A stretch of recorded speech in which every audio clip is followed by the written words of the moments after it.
Je pense que tout dépend de l'honnêteté de de la direction aussi. Est-ce qu'elle veut à la fois avoir la direction d'une entreprise qui sort un bon service ou de bons produits et avec des salariés bien traités, ou c'est une direction qui veut, parce qu'on lui impose ça, de faire du cash, enfin de l'argent.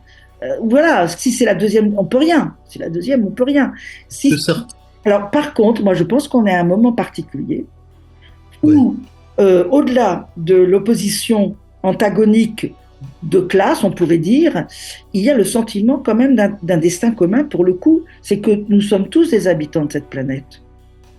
Manager comme manager, haut manager comme tout petit manager, c'est la même planète qu'on occupe. Alors certes avec des différences parce que les plus riches sont mieux protégés de la pollution, tout ça, mais in fine, si on va à la catastrophe climatique, écologique, etc., on y va tous.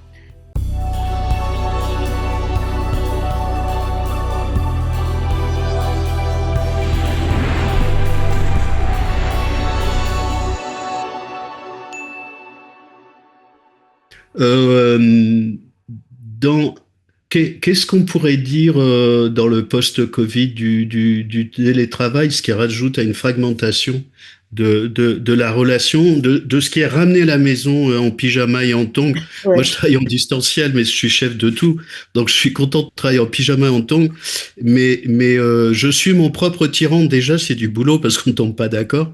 Mais pour les autres, sur l'impact du télétravail, parce que ce que je trouve c'est assez nouveau, c'est qu'il y a des choses durables, voire définitives ou structurelles, quand bien même les entreprises qui essaient de raccrocher. J'étais dans une autre grande entreprise dont je vous ai pas parlé là, mais que je nommerai pas non plus, d'une DRH qui me disait, Fabrice, tu te rends compte, au premier confinement à Paris, on s'est vu entre nos collègues à Paris, je crois que c'était 25% des gens qui avaient déménagé sans prévenir. Rupture du contrat de travail. Elle me dit, ils sont tellement qu'on peut pas les virer. Rupture du contrat de travail, un déménagement? Sans prévenir à plus de 100 kilomètres. Ah, plus de 100 kilomètres, d'accord. Ah oui, oui, à plus de 100 kilomètres, pardon. D'accord, oui, Non, oui. non, un déménagement à plus de 100 Oui, kilomètres, oui, oui, c'est une rupture. Ah, je d'accord. crois que c'était 25% à Paris. Oui, oui. Elle m'a dit, ils sont tellement nombreux que il va falloir qu'on se mange ça. Mm, mm.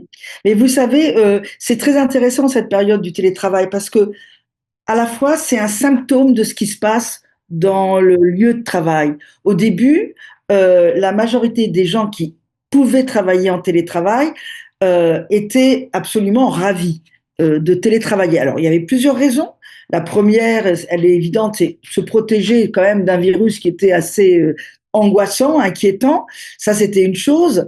Et du coup, les salariés étaient plutôt reconnaissants à l'égard de leur direction d'entreprise.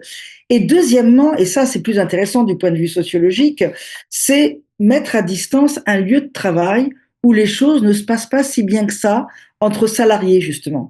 Parce qu'il n'existe plus cette solidarité qui existait auparavant au sein des collectifs, de l'entraide, de l'amitié, le sentiment de partager les mêmes difficultés, voilà, d'être entre soi, ça, c'est devenu au contraire une atomisation, une individualisation qui s'est figée sur le plan spatial à travers les open space, où vraiment, quand on rentre dans une grande entreprise de pointe, on a l'impression d'être dans un atelier d'une industrie. Vraiment, c'est comme un hangar avec, vous voyez des 4 rangées là, avec chaque cadre ou ingénieur figé sur son poste en face de son écran.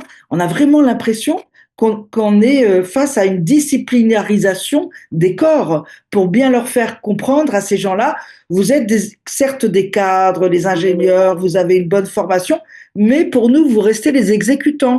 Vous n'êtes plus les cadres du salariat de confiance que vous étiez auparavant.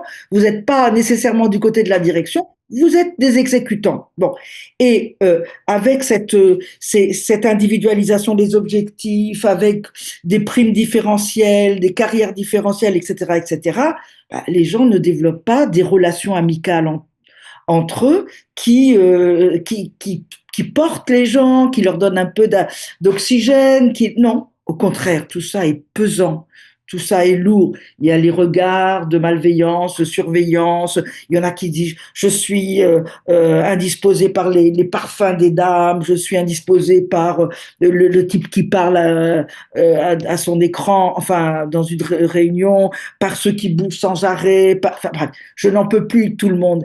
Et ça, c'est quelque chose qui se développe vraiment. En plus, il y a la pression de la hiérarchie qui vient, alors où t'en es, t'avances, etc., etc.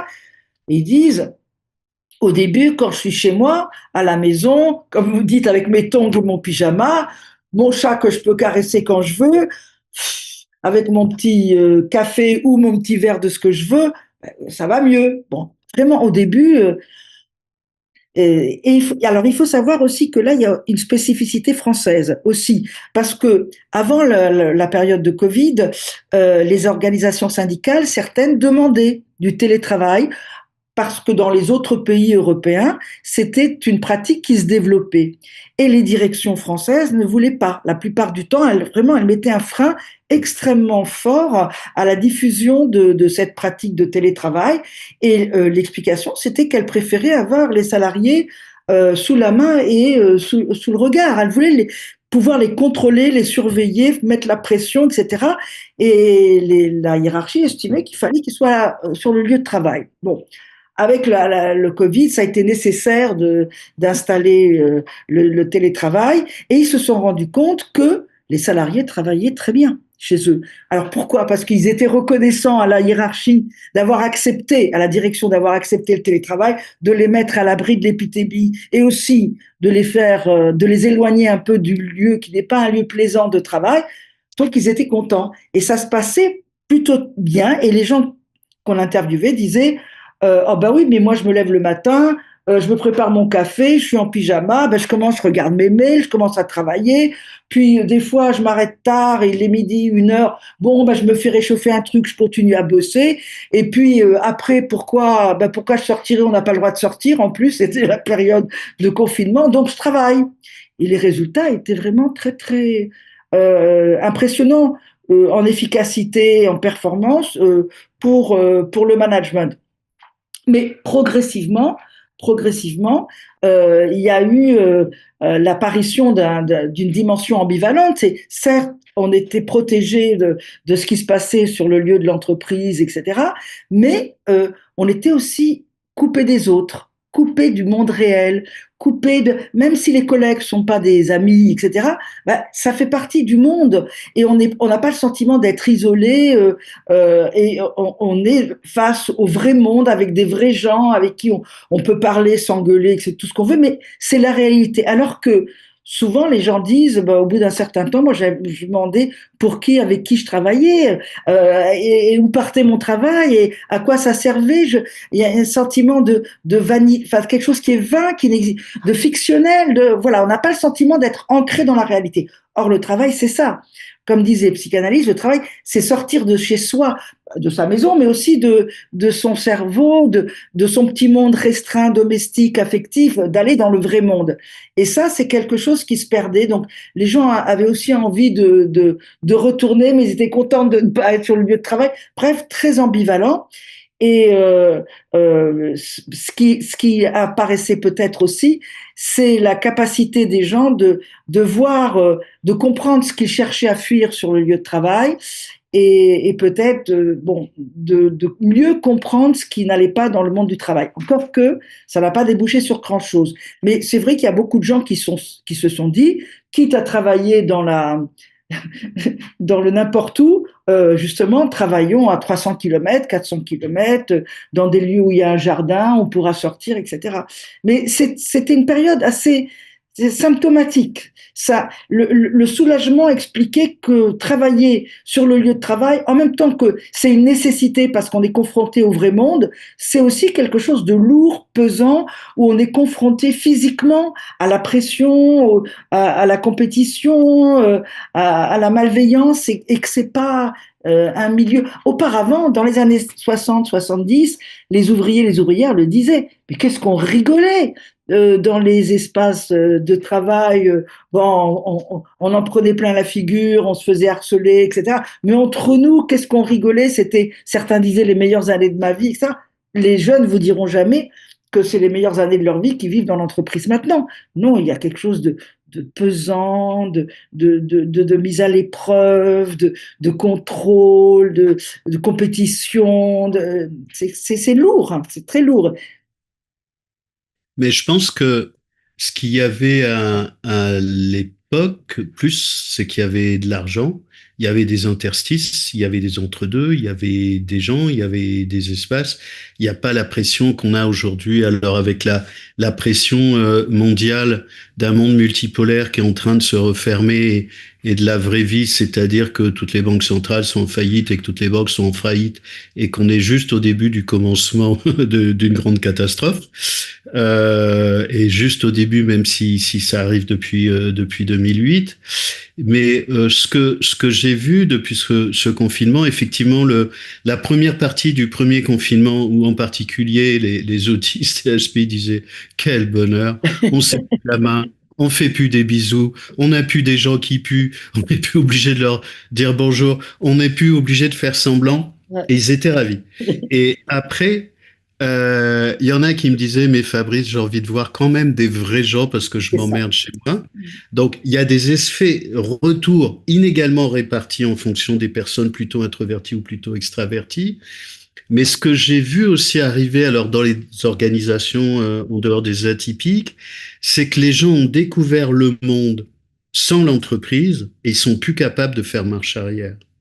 Ils sont partis dans leur maison de vacances ou de campagne où ils ont découvert qu'en dehors de Paris, ils avaient une maison pour le prix d'un studio, qu'ils pouvaient emmener les enfants et à l'école dans de meilleures conditions et de faire le contraire de ce que moi je faisais étant basé à Bordeaux et d'être 3 fois par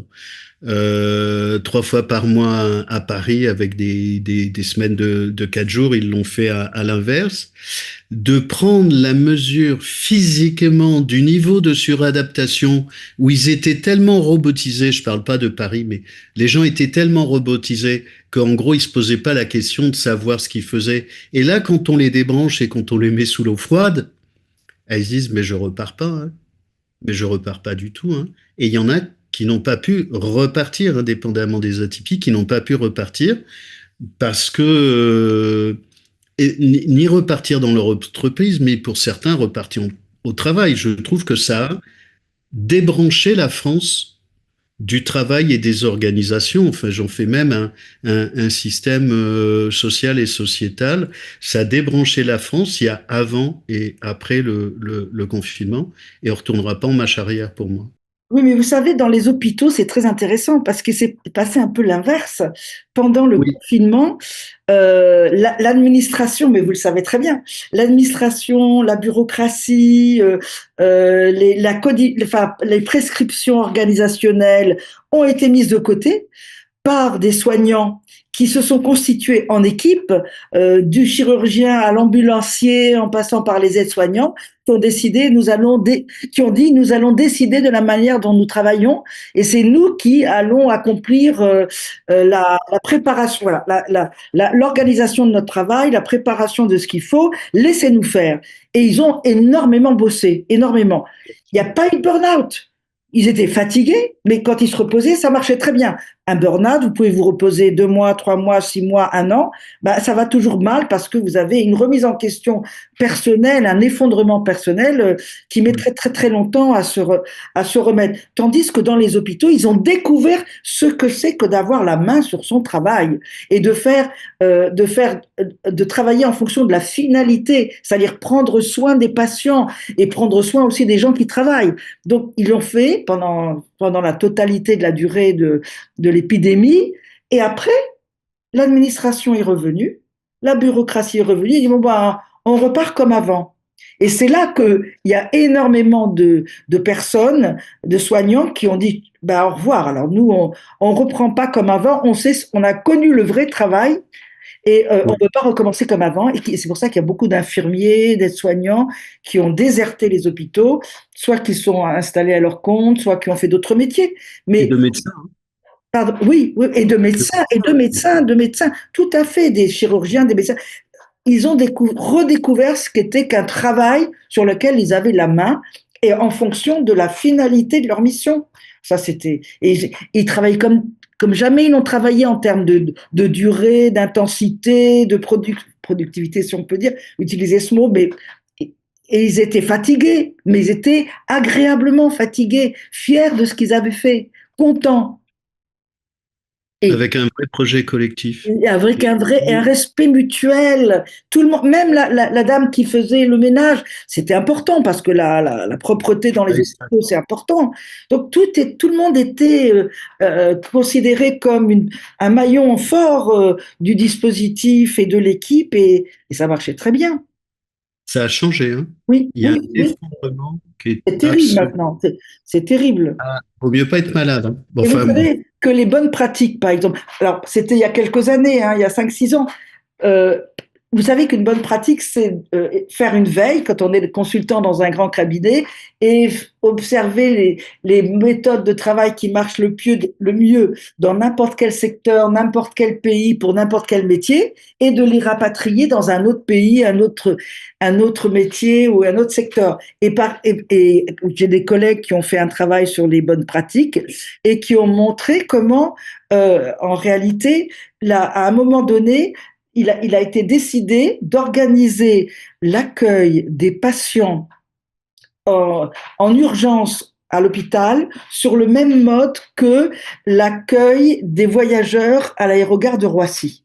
Comme si on pouvait considérer de la même façon des gens qui vont soit en voyage d'affaires, soit en vacances, et les gens qui arrivent complètement angoissés, blessés, malades aux urgences. Voilà, pour vous dire quelle logique administrative, bureaucratique prévaut dans le cadre des hôpitaux. Au lieu de demander aux médecins, aux soignants comment est-ce qu'on peut réorganiser, on va prendre comme exemple l'accueil des passagers à l'aérogare de Roissy.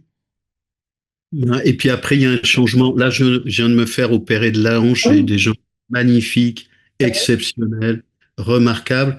Mais dans le sujet dont on parle, je crois qu'aujourd'hui, il y a aussi une autre fracture selon qu'on s'adresse à l'hôpital public privé. ou aux cliniques privées. Moi, j'étais en clinique privée, c'était exceptionnel. Tous gentils, tous adorables, tous attentionnés.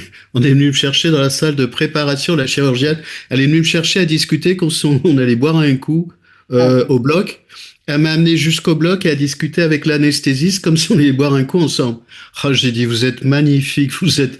Et c'est volontaire, hein. C'est vraiment une stratégie de communication et d'apaisement. J'étais à 20 de tension. Normalement, c'est pas... Oui, mais je vais vous donner un exemple du service public. Il y a une vingtaine d'années, ma fille s'est fait opérer d'un kyste, bon, et avec anesthésie générale, etc., dans un hôpital public. Et l'anesthésiste est venu. Moi, j'accompagnais ma fille et il a dit, est-ce que tu aimes la musique? Alors, elle a dit oui, elle joue beaucoup de violon, elle joue très, très bien du violon. J'adore la musique classique. Il dit, qu'est-ce que tu aimes comme musique classique? Alors, elle lui a dit, ils ont échangé un peu, comme vous, ils n'ont pas pris un pot, mais ils ont discuté, échangé, etc. Et au moment, c'est ma fille qui me l'a dit, Milena, au moment où elle se réveillait, il y avait l'anesthésiste qui lui sifflait du Schubert et du Mendelssohn. C'est extraordinaire quand même. Et ça, c'était dans l'hôpital public il y a 20 ans. Oui, oui, oui, oui, oui, oui. jamais entendu un truc pareil. Mais Ah, qu'est-ce que c'est? c'est extraordinaire, extraordinaire. Et c'est émouvant comme c'est pas possible. Il y a encore des belles choses à faire, Oui, hein. Mais oui. Mm. le problème aujourd'hui, c'est tout morcelé. On peut avoir le meilleur et le pire, évidemment, qu'on Oui. peut trouver des gens très bien. Je parle pas des gens, je parle des systèmes de financement, tous les lits qui se sont fermés. Et on a une structure d'État et de services publics et privés qui est en train de s'effondrer. Concernant les organisations, ça dépend de quoi on parle, dans quel secteur on est. Mais on a des gens épuisés, c'est-à-dire que quand on voit l'état de la télévision aussi, qui ressemble de plus en plus à ce que je voyais en Afrique. Ça vaut mieux avoir une santé psychique Ouais. en tant qu'adulte et de protéger ses parents, parce que si on parle de l'école et de l'université, tout ça n'est pas épargné. Mais si j'épargne quand même ce monde-là, j'en avais parlé tout à l'heure, on parlait du collaboratif. Qu'est-ce que vous pensez aujourd'hui? J'ai vu arriver, y compris un des principaux qui développait ça en France, je sais plus comment il s'appelle, mais on avait un peu échangé, qui a développé la sociocratie, l'holacratie, qui est arrivée par le... La Loup? Non? Comment? La Loup? C'est pas la Loup? Non, c'est pas avec lui. Je vais voir si je vous le retrouve. Ou avec Isaac Hertz, mais il y a déjà longtemps, qui me disait, mais ce que vous faites, c'est génial, mais j'ai pas le temps de discuter avec vous. Euh, Parce que bon, c'est il y a longtemps, parce que je trouve que l'idée, elle peut être assez intéressante, mais quand je vois des organisations qui ramènent l'holacratie et la sociocratie, en fait, qui répartissent les emmerdes, les RH de proximité, en fait, de la charge qui pouvait être déléguée. En gros, c'est bosser plus pour le même prix, mais on va vous dire que vous êtes libre, hein, c'est comme la clé de Valérie Brunel. Et moi, j'y crois pas une seule seconde. C'est-à-dire qu'on fait croire aux gens que la hiérarchie, ça n'existe pas. On fait croire aux gens que de toute façon, les structures traditionnelles vont disparaître. On fait croire aux gens que tout le monde est de bonne volonté et que tout le monde va décider de son salaire, de sa prime, et qu'il n'y a pas de comparaison, qu'il n'y a pas de compétition. Mais c'est Walt Disney quand même, faut être sérieux. C'est-à-dire que le principe, il est sympa, mais il est sympa il y a 40 ans peut-être, pour autant qu'on s'accommode d'un environnement qui soit plus l'environnement terroriste qu'on a aujourd'hui. Après, j'ai pas assez bien. J'ai vu des entreprises qui fonctionnent avec sur le principe de ce que fait Gertz, mais à l'arrivée quand même, c'est si comme si on passait d'un système binaire. Avant, c'était mal, maintenant c'est bien, et on vous vend la lune. Bon, je vous laisse Oui, mais ça répondre à c'est ça. absurde parce que, si vous voulez, l'idée, moi j'avais posé la question à Zobrist parce que j'ai assisté à un grand colloque qui avait été organisé et Zobrist euh, parlait et il prenait des questions et je lui ai dit, est-ce que vous trouvez ça normal que dans une entreprise libérée, il y ait des salariés subordonnés? Et sa réponse devant 600 personnes, ça a été pourquoi tu me poses une question à la con comme ça? C'est ce qu'il m'a dit. Bon, il tutoie tout le monde. Je sais pas, vous le connaissez un peu? Non? Pas personnellement, mais je l'ai Oui, pas mal étudié. Je oui. pense que c'est un atypique Ah oui. en mode cow-boy, et c'est ce côté-là qui me plaisait bien en tant que son côté croquant. C'est-à-dire il est arrivé chez Favi et il leur a dit, tous ceux qui servent à rien, je les jette. Les fonctions intermédiaires, les J'en structures intermédiaires. m'embarrasse. Oui. Je mets le principe de subsidiarité, c'est-à-dire que comme Celui pour qui lui, sait, il sait. Oui, c'est celui qui fait qui c'est. oui. Mais en gros, il y a juste un truc qui l'occulte, c'est que c'est quand même lui le chef. Donc c'est collaboratif à condition qu'il y ait un chef et que le chef soit lui. Alors moi, je suis un tyran. C'est-à-dire que je pourrais très bien faire exactement la même chose que lui. Et je le trouve très séduisant parce qu'il résonne beaucoup avec mon modèle à moi. C'est-à-dire que je suis un tyran gentil, mais quand même un tyran.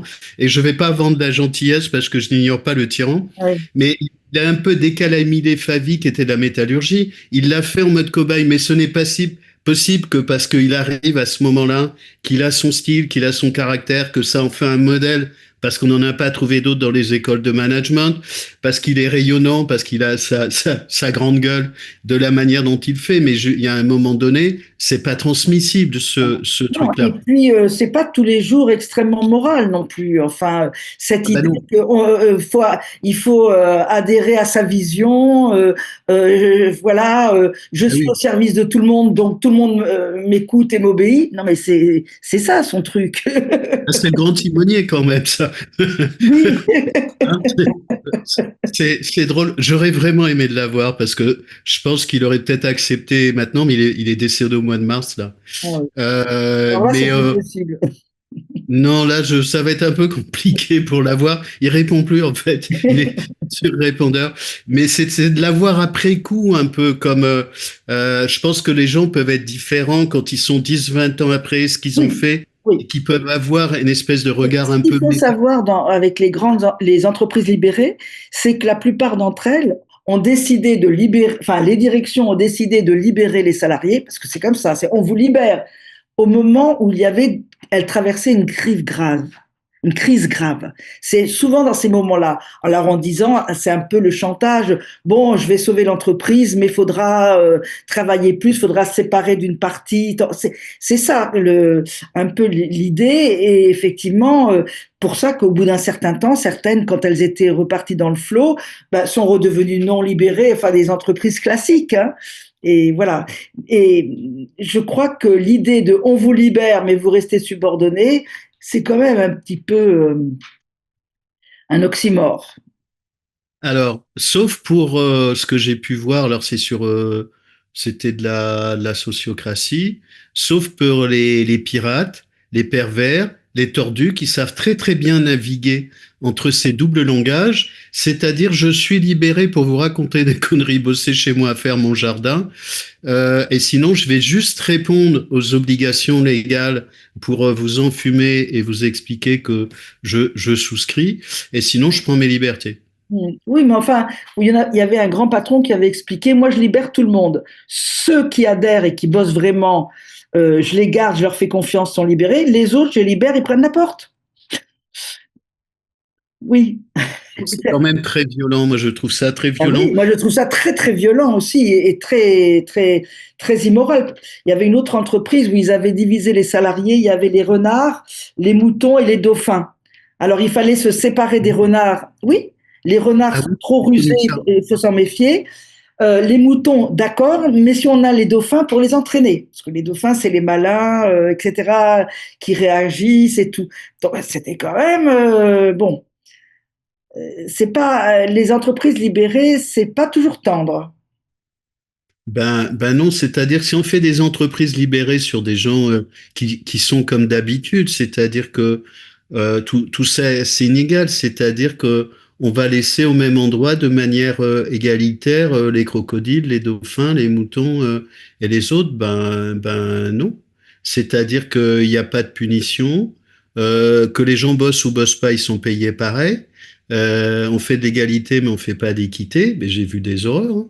Alors moi, je vais prendre le contre-pied en disant que ce qui compte, c'est pas de caractériser les gens selon leur statut psychologique, hein, mais c'est de respecter, enfin, d'évaluer et de respecter leur professionnalité. C'est ça. Or, nous sommes dans un modèle, que ce soit l'entreprise classique ou l'entreprise libérée, qui ne valorise pas la professionnalité. Vous savez, maintenant, quand les entreprises recrutent, quelles qu'elles soient, elles demandent aux recruteurs de trouver la bonne personne, pas le bon professionnel, mais la bonne personne. Ça, c'est quelque chose de terrible. Ça veut dire qu'on va pouvoir, si on trouve une personne qui sait sortir de sa zone de confort, qui sait se remettre en question, qui accepte d'être modelé, qui accepte, bah, alors on va en faire un bon salarié. Un bon professionnel, on n'en veut pas. C'est la même chose que Taylor, parce que c'est quelqu'un qui a des connaissances, des compétences, une sérénité, une sûreté de soi, voilà, et qui va vouloir nous imposer son point de vue de professionnel. On n'en veut pas.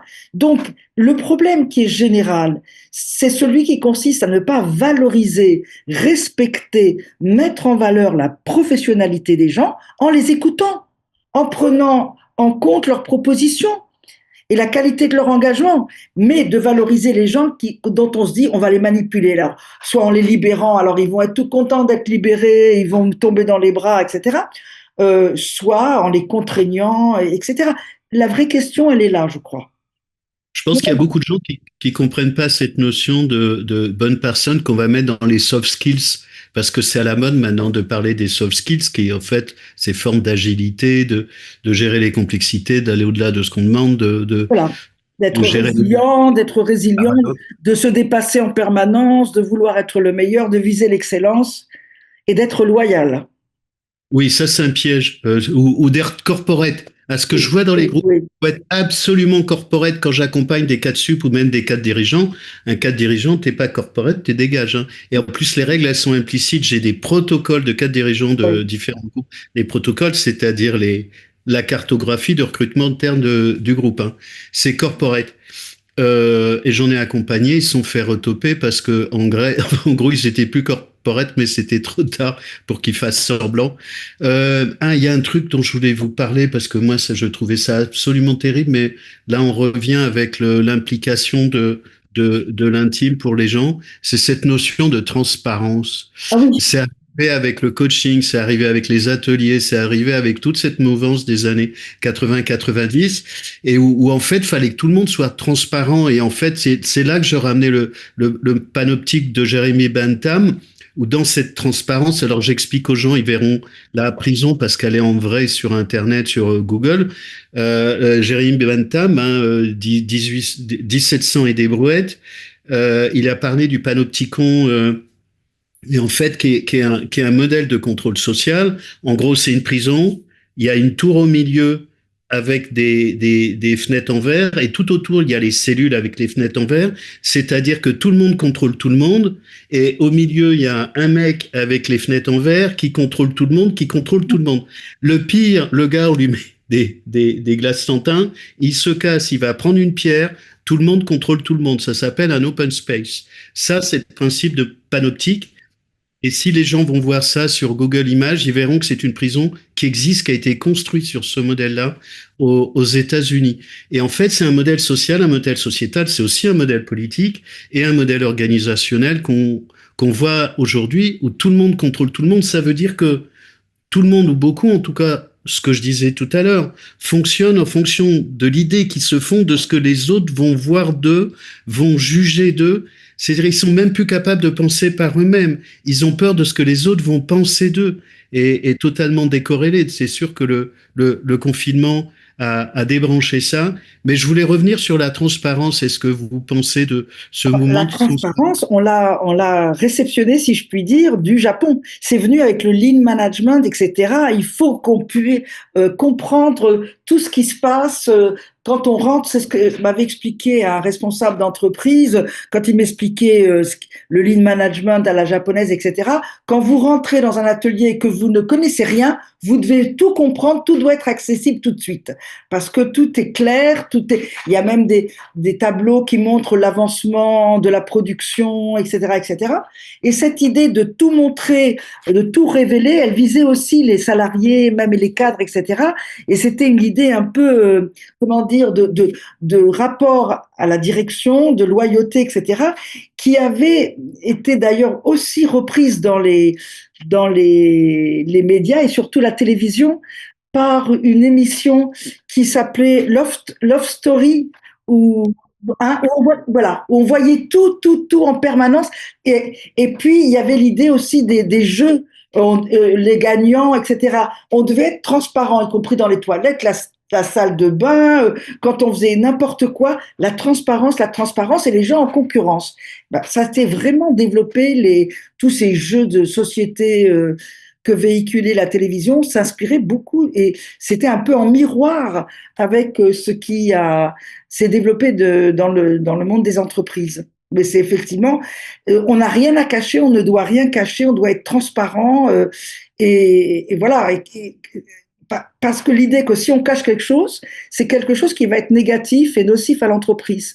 Bon, on a le droit d'avoir son compte à soi quand même. Ses points de vue, son compte à soi, c'est terrible d'être transparent. Enfin, c'est quelque chose qui est totalement effrayant. Et c'est du viol psychique. C'est Oui. pour ça qu'on a vu j'ai vu des nouveaux sièges à Paris ou ailleurs. Et en fait, toutes les cloisons sont transparentes avec des petits rideaux. Mais ça va même plus loin que ça. Il y a la transparence aussi. Je suis allée dans une entreprise, c'était à Lyon.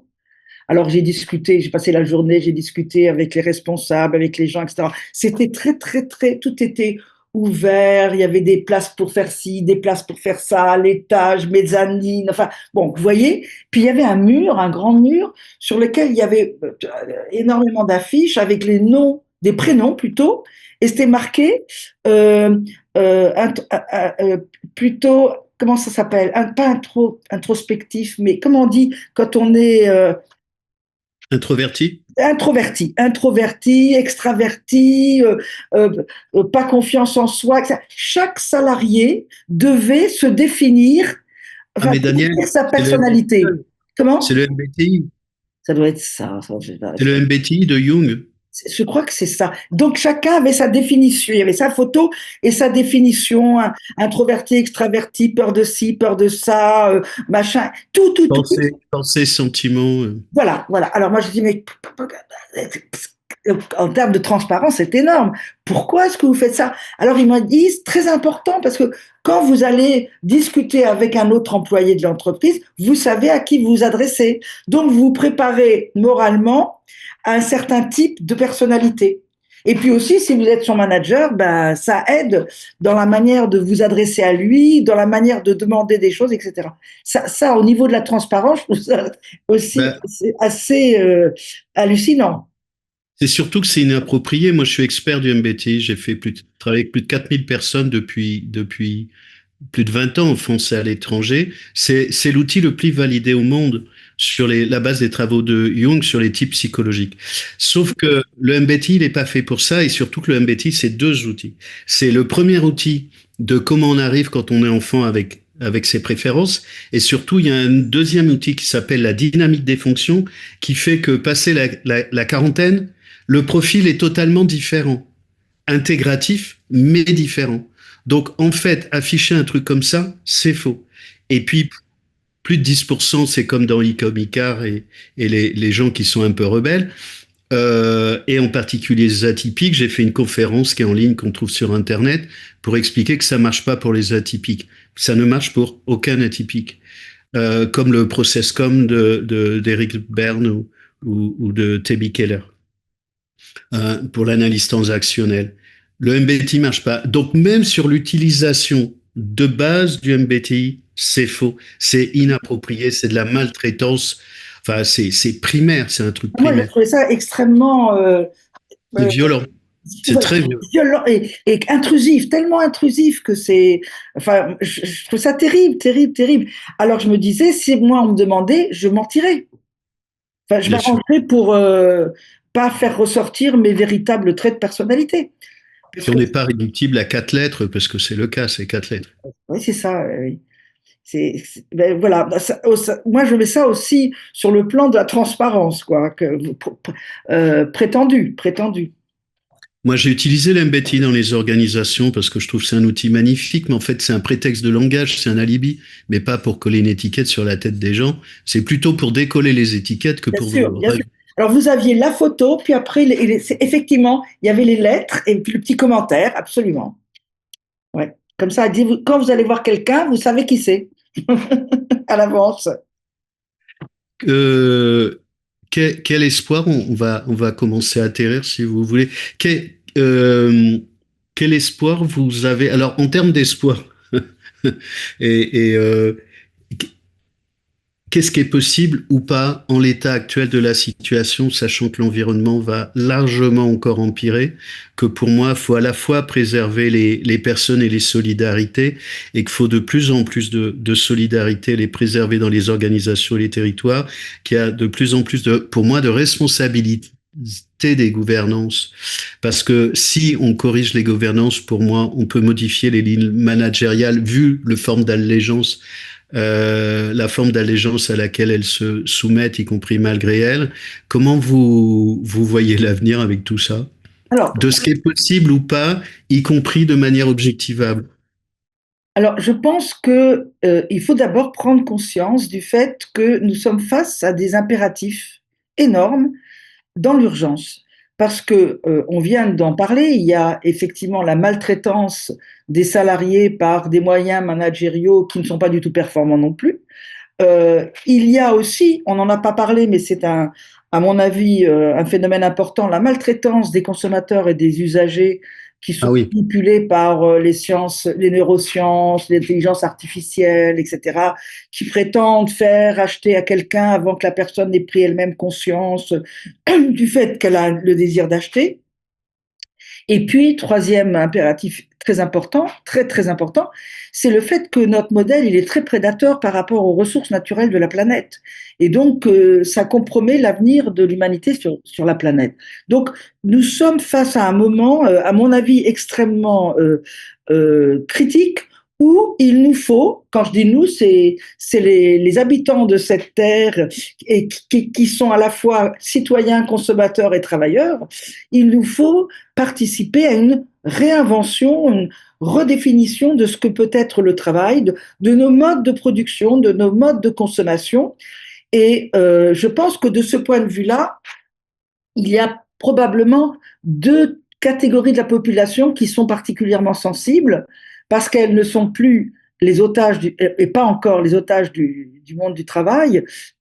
C'est d'un côté les jeunes qui sont parfois très sensibles aux questions écologiques et qui ont peur parfois aussi, on l'a évoqué, du salariat quand ils voient comment leurs parents sont maltraités, d'un côté donc ces jeunes, et de l'autre les seniors qui sont sortis du monde du travail et qui se posent des questions existentielles plus générales et qui voient que la rationalité économique qui domine, elle est vraiment délétère et mortifère du point de vue de l'avenir de l'humanité. Donc, alors, je pense que ce qui devrait être le premier pas, c'est dans une dynamique de changement, c'est une sorte de stimulation des consciences et donc une bataille idéologique pour montrer que la rationalité qui nous domine et dont sont les bons élèves, effectivement les managers qui tiennent les entreprises et qui décident du travail, et bien que cette rationalité, il nous faut la changer. Elle n'est plus adaptée aux urgences et aux impératifs sociaux et écologiques. Et donc, il faut trouver des solutions, c'est-à-dire générer une dynamique de réinvention des méthodes de travail, de la finalité du travail, de la finalité des entreprises. Et pour cela, il faut se fier aux connaissances, au savoir, en même temps que à la morale citoyenne citoyenne et laborieuse, si on peut dire, des travailleurs. Donc je crois que ce qu'il faut, c'est trois choses, pour essayer de préserver nos chances de penser collectivement le travail. La première, c'est recréer du collectif, essayer de sortir de la compétition systématique dans les lieux de travail, essayer de dire aux jeunes qui rentrent dans le monde de l'entreprise, arrêtez de vouloir écraser vos collègues et d'être le meilleur, soyez bons ensemble et vous n'avez pas besoin d'être le meilleur, soyez tous les meilleurs ensemble. Déjà, recréer du collectif et ça crée du soutien, du support, ça rassure, ça apporte de la sérénité, ça apporte aussi la capacité de contester les décisions des états-majors. Donc les collectifs, c'est extrêmement important. Deuxièmement, c'est reprendre un peu la main sur le changement temporel. Pas de changement, ça devrait être une règle, pas de nouveaux changements tant qu'on n'a pas fait un bilan tirant les effets du changement antérieur. Or, les changements se renouvellent tous les 2, 3 ans. Bon, pas de changement tant qu'on n'a pas fait un bilan collectif pour dire qu'est-ce qui s'est amélioré, quels sont les nouveaux problèmes qui sont apparus, quels sont les dysfonctionnements qui sont apparus, etc. Comment les résoudre. Après, on pourra procéder à un énième changement. C'est-à-dire maîtriser la dimension, l'accélération temporelle. Et troisième, et c'est la condition de tout, je pense, c'est remettre en question le lien de subordination qui ne respecte pas la professionnalité des salariés et leur capacité à intervenir dans la définition de ce que doit être le travail et de ce que doivent être les entreprises. Alors, sur le dernier point, parce que, en fait, si je me mets à la place d'un manager ou même d'un chef d'entreprise, je parle pas d'un groupe, hein. Moi, j'étais au CJD, j'étais au MEDEF, j'ai plein d'amis patrons. En gros, ils gagnent des sous, on leur pique les sous. Ils perdent des sous, on leur pique la baraque. Vous voyez, ça, c'est des Ouais. patrons. Donc, j'en avais plein comme ça. Et vraiment, j'ai beaucoup d'estime pour tous ces amis. J'en ai encore qui sont chefs d'entreprise depuis longtemps. Ça, c'est des chefs d'entreprise. Les autres, en gros, ils bouffent, ils bouffent des sous, ils plantent la boîte, on leur file des millions. Comment concrètement on peut mettre ça en place, si vous voulez, parce que si vous parlez des projets d'avant, moi j'ai vu des projets, on fait des changements, il n'y a pas d'évaluation, on met un nouveau projet, il n'y a pas d'évaluation, on met un nouveau projet, il n'y a pas d'évaluation. Ça, c'est plutôt le programme habituel d'un certain nombre d'organisations pour lequel le changement est un modèle de management. Mais sinon, pour des organisations, ce qui est générique, ça ne veut pas dire la même chose selon qu'on a une ETI, une entreprise de taille intermédiaire, ou une PME, ou un groupe.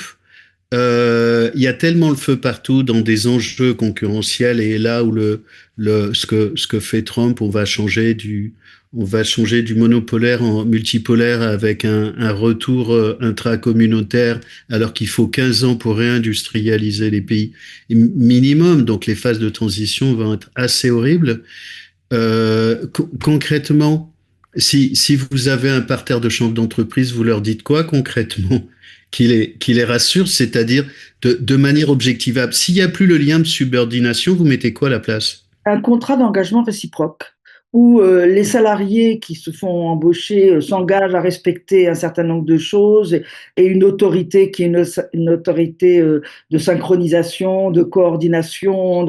Il n'y a pas de raison de, c'est pas l'anarchie, hein, mais les salariés ont le droit de faire valoir leur point de vue, enfin déjà d'exprimer leur point de vue, c'est-à-dire éventuellement leurs réserves, leurs critiques, leurs propositions, et ils ont le droit aussi de le faire collectivement, ça me semble extrêmement important, et ils ont le droit d'avoir que ce soit pris en compte. Ils devraient avoir le droit que ce soit pris en compte. Donc, un contrat d'engagement réciproque, ça voudrait dire ils s'engagent à un certain nombre de choses, la direction qui pourrait être repensée, effectivement. Ça ne peut pas être simplement, me semble-t-il, les bons élèves de la rationalité dominante de rentabilité à court terme qui nous mène tout le droit vers le précipice. Mais il me semble que le lien de subordination, c'est une non-reconnaissance de la professionnalité, de la qualité de l'engagement dans le travail de millions de travailleurs qui sont citoyens, consommateurs et habitants de la planète. Donc, on ne doit pas continuer comme ça. On ne doit pas continuer comme ça. Oui. Et qu'est-ce que vous appelez professionnalité Alors, pour la être sûr? professionnalité, pour moi, c'est ce Oui. qui constitue comment dire, la dimension d'activité professionnelle, c'est-à-dire la formation, les connaissances qu'on a acquises par la formation, mais qu'on acquiert à travers le travail, l'expérience, la capacité à être renforcée et à se faire valider par un collectif du même métier. Tout ça, c'est la professionnalité pour moi. Et c'est aussi la qualité de l'engagement. Vouloir bien faire son travail, vouloir faire un travail de qualité, en avoir les connaissances, la qualification, ou le métier, ou la compétence. Et voilà, c'est ça la professionnalité. Le professionnalisme fait être sérieux, consciencieux, etc. Ça aussi, c'est important. Mais la professionnalité dépasse ça parce que elle a pour socle toutes les compétences, le savoir, l'expérience qui a été accumulée, validée, testée, confrontée avec la réalité. Et ça, c'est quelque chose de très, très important.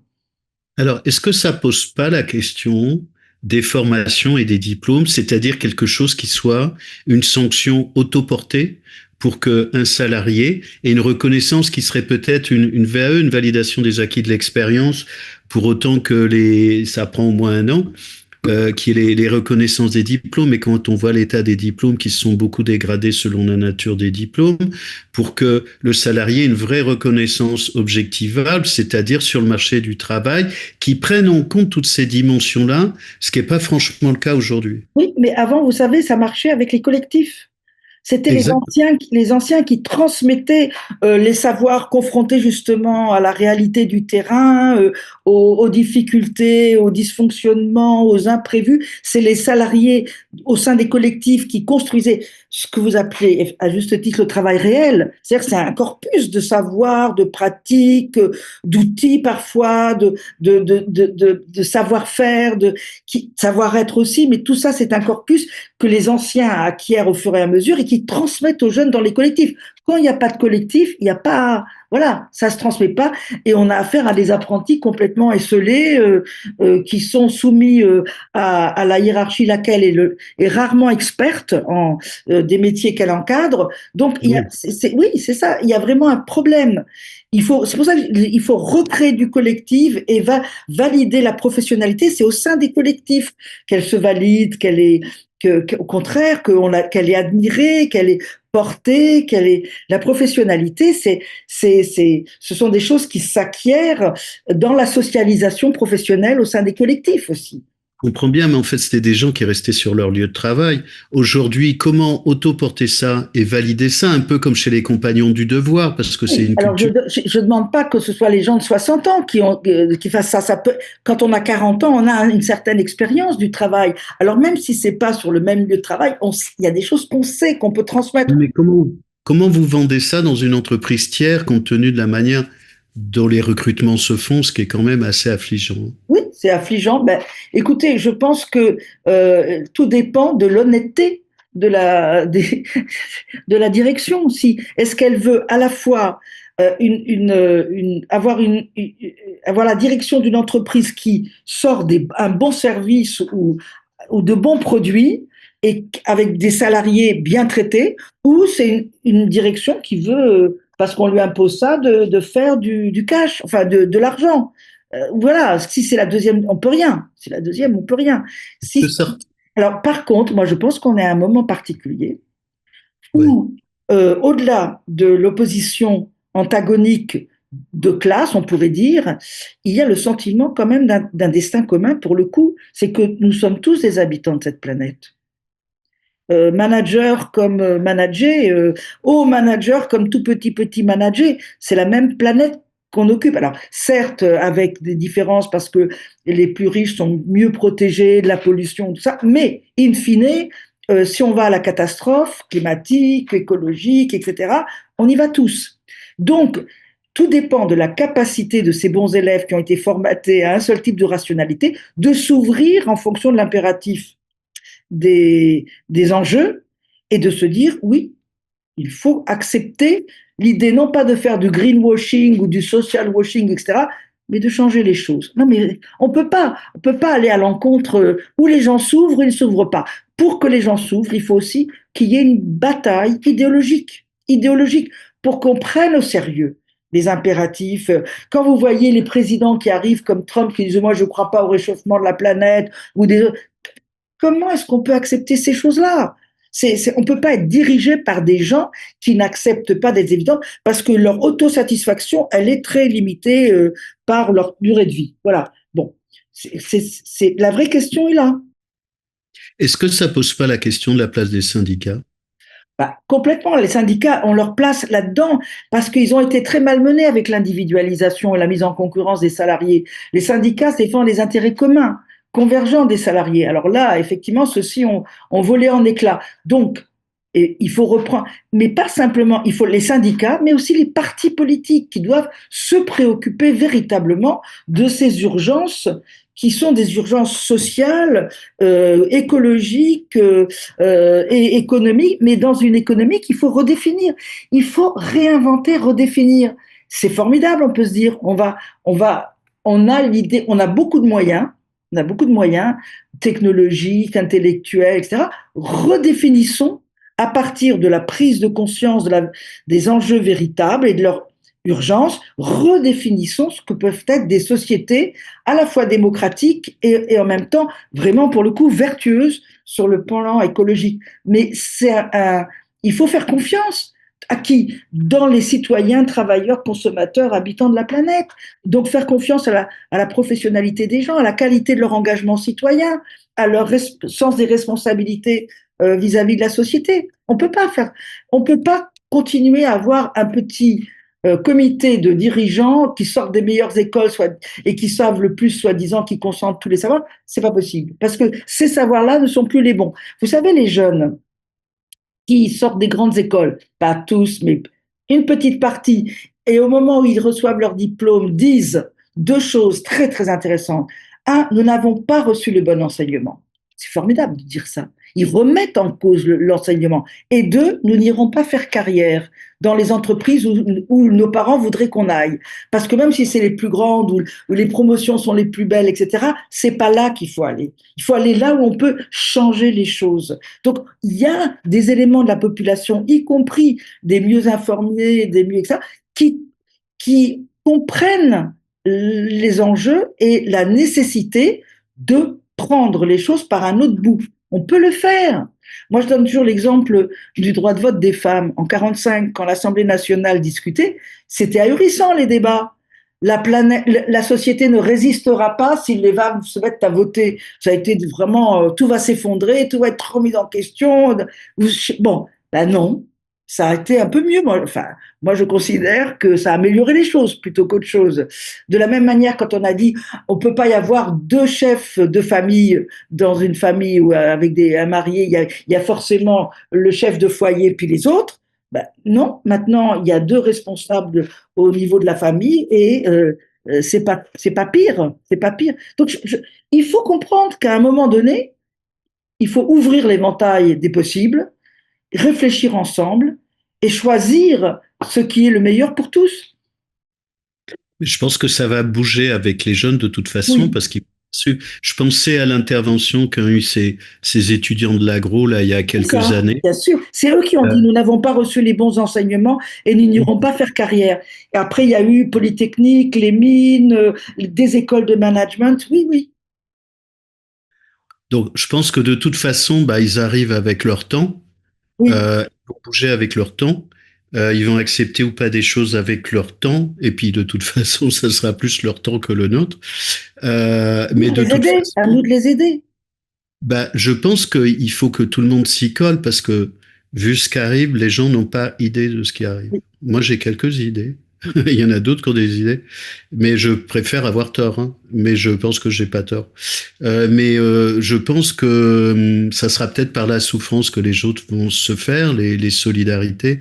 Il va falloir énormément de solidarité pour les temps qui arrivent. Et puis savoir redéfinir les intérêts communs, les intérêts communs. Est-ce que vous voulez rajouter des choses sur ce Non, je sujet-là? pense que bon, C'est bien on a fait promené. un tour, oui, un tour assez complet. Et vous? Ouais.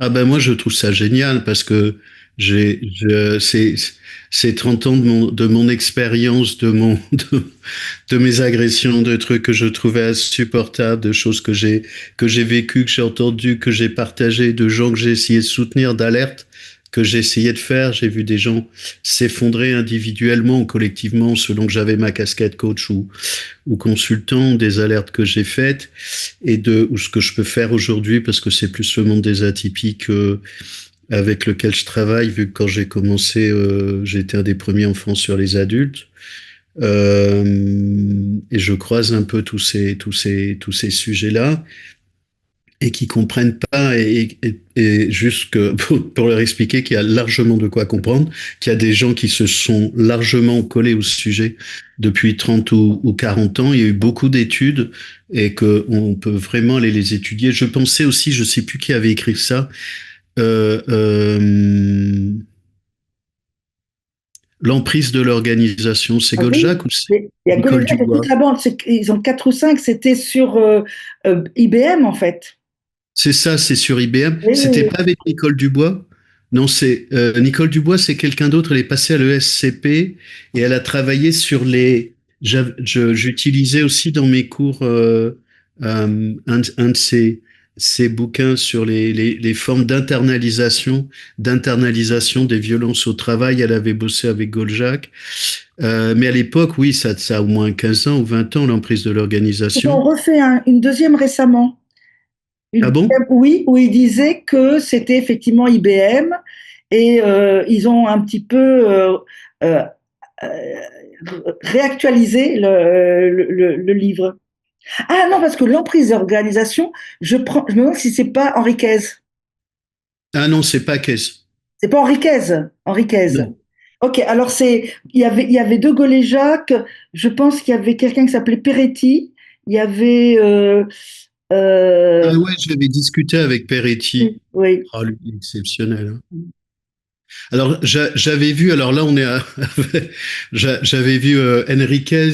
Ça, c'est la partie psychanalytique de la psychosociologie. Eugène Enriquez et il avait son autre alcoolique sur la alcoolite sur Enriquez et j'ai perdu son nom. Et ils étaient euh, extrêmement intéressant sur la lecture qu'ils avaient, mais c'est une époque où il y avait quand même beaucoup de gens qui réfléchissaient.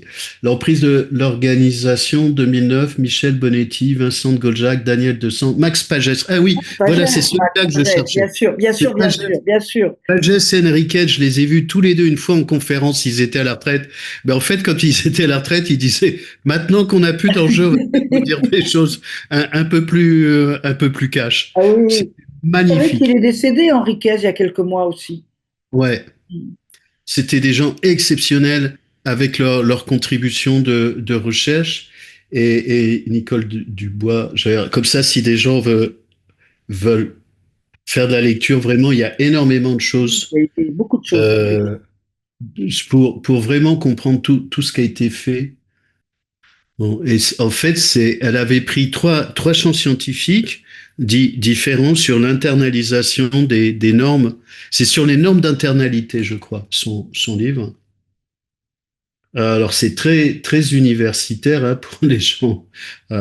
C'est pas Tricot Magazine. Et apprenez trois entrées scientifiques pour voir ce que j'essayais avec Valérie Brunel, c'est qu'est-ce qui fait que les gens internalisent la norme au point de s'autodétruire, au point de se soumettre, au point de retourner les choses contre eux, contre leurs voisins. Et elle expliquait ça vraiment de manière très intéressante. Et puis il y a plein d'autres livres. Donc si des gens ont envie, on a essayé de leur donner plusieurs auteurs. Ils pourront aller voir vos livres. On va voir ensemble après ce que je vais mettre dans les commentaires pour qu'ils puissent vous retrouver vos ouvrages. Est-ce que vous voulez rajouter d'autres choses, Daniel, en Non, complément? non, je vous remercie. Non, non, je pense qu'on a eu une bonne discussion. Ouais, merci infiniment d'avoir partagé là-dessus. Il y a beaucoup d'atypiques perdus, et encore plus des autistes qui comprennent pas ce monde de Barjot.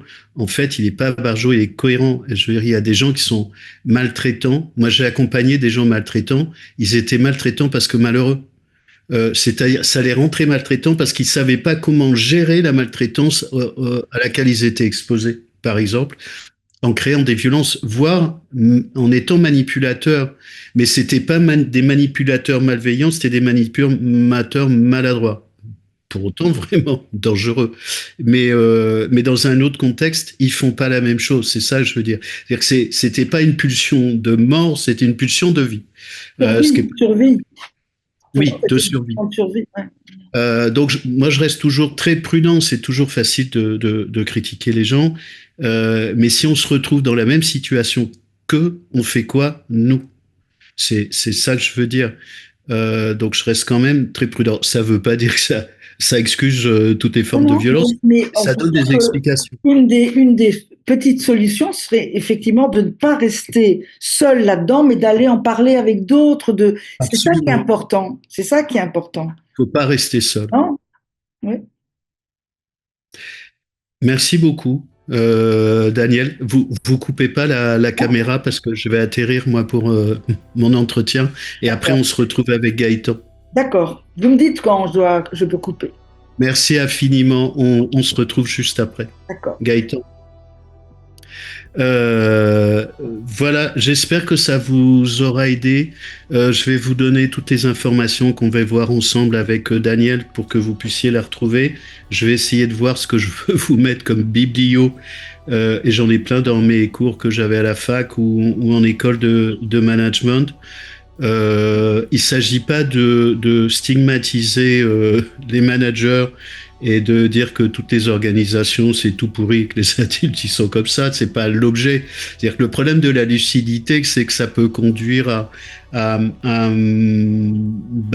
avoir un regard malheureux. Mais essayez l'ignorance, vous verrez. Ça fonctionne aussi, ça fait moins mal. Moi, j'ai besoin de comprendre, donc je pense que je mourirai comme ça. Là, le but, c'est que vous puissiez comprendre, c'est que vous puissiez avoir des références, c'est que vous puissiez comprendre des choses, c'est que vous puissiez anticiper un certain nombre de choses, pas juger et critiquer. Euh, sans être averti de ce qui se joue, mais aussi anticiper des situations d'organisation, parce que tout ça est anticipable. Je dis souvent, moi, vous me donnez un contexte d'organisation, je vous dis ce qui va se passer. Mais je préfère avoir tort, hein, bien sûr. Mais en général, j'ai pas tort. Et vraiment, j'en suis pas glorieux de pas avoir tort. Merci beaucoup de votre fidélité. Vous êtes très nombreux à nous suivre. Je dois avoir 100 000 personnes sur les réseaux sociaux, pas que YouTube, sur les autres réseaux sociaux. Vous dire quoi d'autre? On a toujours notre livre avec Elodie qui est en vente. Que ce que j'ai essayé de faire par moi-même, je l'ai mis dans le e-learning qui s'appelle Survivre en milieu hostile, où vraiment c'est la seule formation, je m'excuse parce que je suis assez saillant, donc pas très complaisant, sur ce que peuvent vivre des personnes atypiques qui comprennent pas de ce qui se joue dans les organisations, parce que très souvent le récit collectif prévaut sur le récit individuel, que si vous voulez comprendre ce qui se joue, il faut comprendre quelles sont les règles implicites, ce qui est plus compliqué pour des personnes autistes, mais parfois explicites, et aussi décoder le langage de l'organisation. C'est mieux si on comprend, et ça tombe bien parce qu'en général, les atypiques ont envie de comprendre. Qu'est-ce que j'ai à vous dire d'autre? Mes autres e-learning, c'est les femmes HPI, c'est trouver ma place sur la douance invisible, et elle est plus souvent invisible pour les femmes que pour les hommes, mais aussi pour les hommes. Pour les THPI, les très hauts niveaux, s'il y en a qui sont concernés, j'ai fait un e-learning pour vous donner de l'information. Un autre programme sur ce que je fais, ça c'est ma casquette de thérapeute de Palo Alto depuis plus de 20 ans. C'est-à-dire Bedson, Erickson, Steve de Chazer, Bill O'Hanlon, Bob Bertolino. Vous avez un premier niveau accessible en tout public qui s'appelle OSC, Orientation, Solutions et Compétences, qui est une forme de communication non violente pour mieux communiquer de soi à soi, en famille, avec les amis, avec les enfants et avec les collègues. Et il y a 2 programmes pour les professionnels, managers, RH, pour accompagner les adultes atypiques et pour mieux communiquer. Donc c'est OSC 2e niveau, il y a 850 slides, et dans les 2 cas avec des présentiels Zoom. Est-ce que j'ai d'autres choses que j'aurais oubliées? J'en sais rien. Vous pouvez me retrouver sur tous les réseaux sociaux. En général, c'est pas moi qui ai écrit parce que j'ai une community manager. Merci à Gaëtan d'être là, précieux, pour gérer la technologie qui nous fait un peu défaut en ce moment, qui essaie de jouer avec nous, mais on essaie d'avoir le dessus. Et puis rendez-vous pour une prochaine interview qui aura encore une autre couleur. Merci beaucoup, à bientôt. Protégez les enfants, faites attention aux enfants, et il faut qu'on accompagne les nouvelles générations. Merci beaucoup.